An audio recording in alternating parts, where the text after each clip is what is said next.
Hey guys, welcome to writing workshop number 8. During the first half of the semester, we focused on honing reading and essay writing skills that you began to develop in Reading and Composition A and/or advanced high school English classes. In the past week or so, our focus has gradually shifted.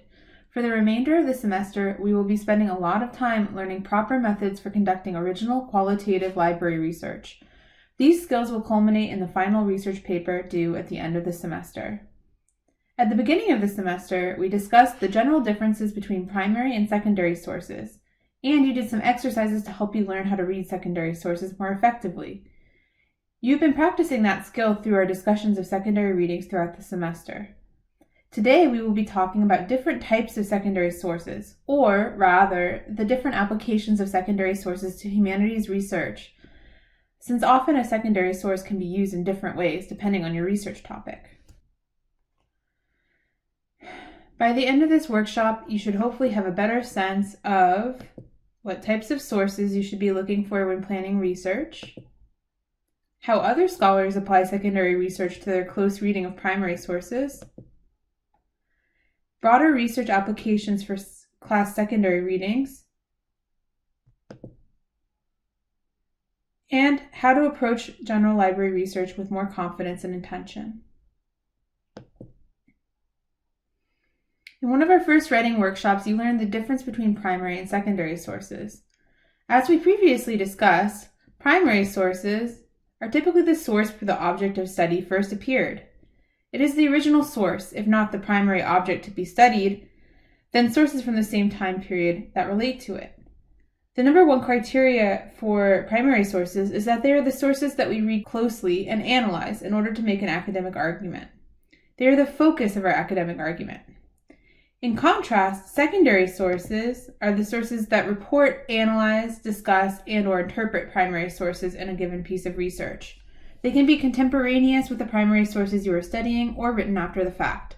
They can be scholarly or popular. The most important thing to remember is that secondary sources are used as a tool for understanding and strengthening our analysis of the primary sources or data. They support our academic argument rather than forming its focus. The difference between the two is therefore not the type of source, although there are patterns for what types of sources constitute one or the other, as we discussed previously. Instead, the important difference is the function that the source serves to the researcher.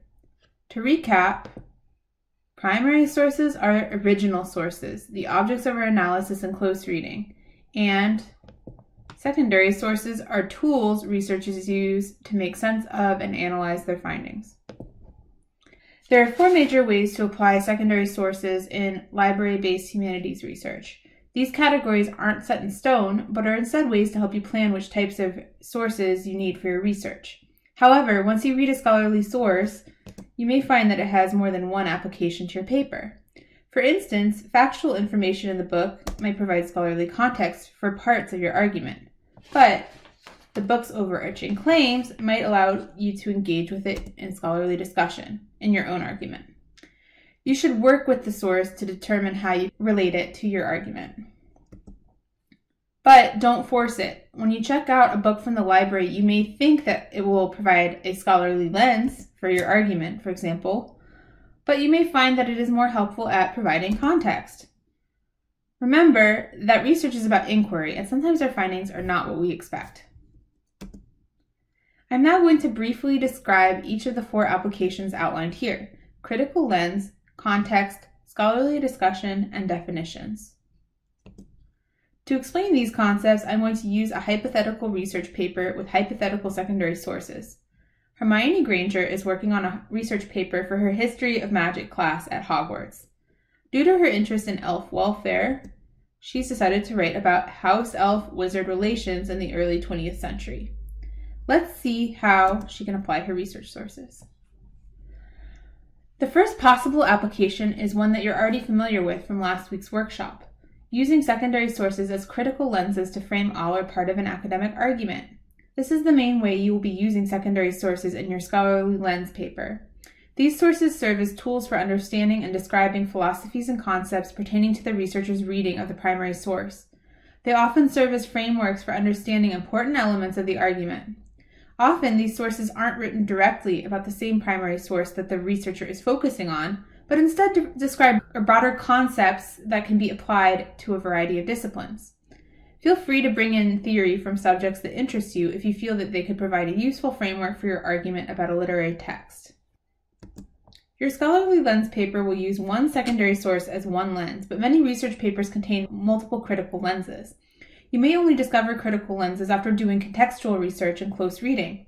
Let's look at two lenses that Hermione could use for her paper and how she found them. First, when conducting some reading for historical context, Hermione finds out that wizards colonized elf territory in 1650, and that many modern wizarding laws related to the house elves were based on colonial policies from that period.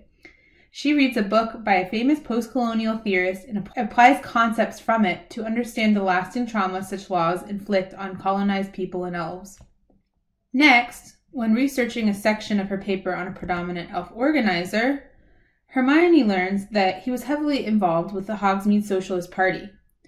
Hermione reads Marx's Communist Manifesto and applies concepts of it to a close reading of the organizer's letters, showing how Marx's philosophy influenced his theories about elf welfare. Although you won't need to use the remaining 3 applications in your scholarly lens paper, you may want to start keeping notes of pieces of your argument that might benefit from additional research. That way you can prepare for your final research project. The second major application for secondary sources is to provide context for specific details of your argument.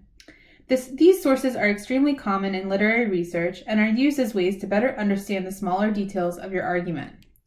These sources can be related directly to your source and/or its author, such as biographies, or they can be related indirectly, such as sources that discuss historical contexts, cultural traditions, or other facts that shaped the work or its author.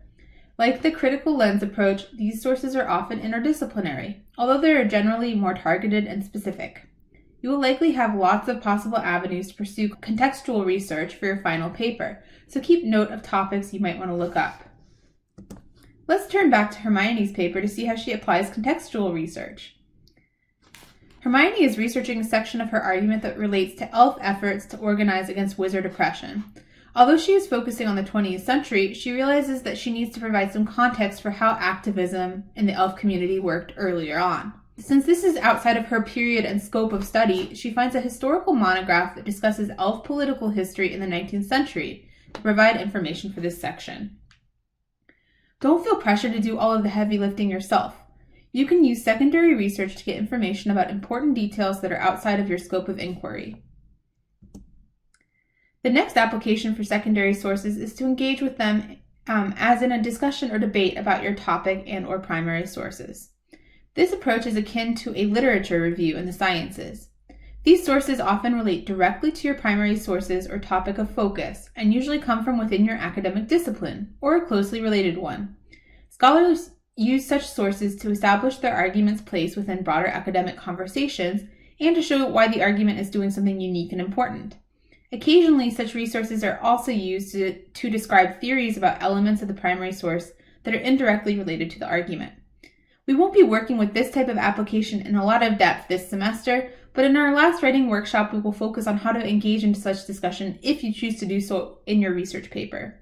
For more advanced writers, engaging in scholarly discussion of your topic is a great way to establish a motive for your paper and to show that you've done original research that hasn't been done before. It also shows that you really know the research on your topic that already exists. How does Hermione engage in scholarly discussion? Hermione likes to be an innovator, so towards the beginning of her paper, she has a brief paragraph in which she summarizes some of the major research that has been done about her topic in order to show that her research is the first to apply a post-colonial lens to this topic. She can also reference a study on an earlier period of elf history that uses post-colonial theory to show how and why her topic expands on work done by that scholar. The last category is super straightforward and is applied only in pretty specific circumstances. Occasionally, researchers need to define terminology or briefly summarize external references to concrete factual information in their primary source in order to help provide additional context or clarification for readers who don't have that knowledge.